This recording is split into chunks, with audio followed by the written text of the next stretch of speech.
Itel vision থ্রির খুব বাজেভাবে ভাঙা একটি ফোন আমাদের কাছে চলে এসেছে।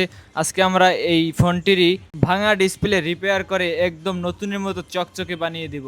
আইটেল ভিশন থ্রির আগের একটি ভিডিওতে আমাদের 2.7 মিলিয়ন ভিউজ হয়েছে। আজকে অনেক দিন পরে আবার সেই আইটেল ভিশন থ্রি ফোনটি আমাদের হাতে চলে এসেছে। আমার মনে হয় আইটেল ভিশন থ্রির ডিসপ্লেতে একটু বেশি আঠা ব্যবহার করা হয়েছে।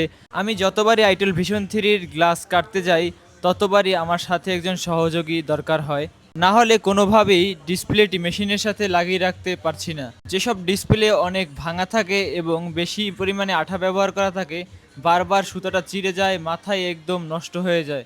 অন্য সব ফোনের ওসিএ করতে যত সময় লাগে তার থেকে দ্বিগুণ সময় লাগে এ সকল ফোনগুলো ওসিএ করতে। কি আর করার, কাস্টমারকে তো খুশি রাখতে হবে, তাই আমাদের যতই কষ্ট হোক আমাদের কাস্টমারকে খুশি রাখার চেষ্টা করি।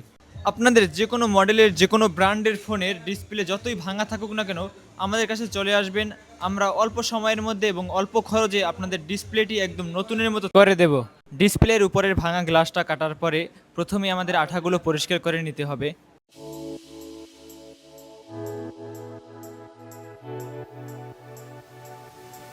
ডিসপ্লেটি সুন্দরভাবে ক্লিন করার পরে আমরা যে নতুন টাচটি ডিসপ্লের সাথে লাগাবো সেটা অ্যাডজাস্ট করে নিব। এটা খুব সূক্ষ্মভাবে এবং সাবধানতার সাথে করতে হবে। ডিসপ্লের সাথে গ্লাসটি অ্যাডজাস্ট করে তারপরে মেশিনের ভিতর দিয়ে দেব। আমাদের কাজ কমপ্লিট।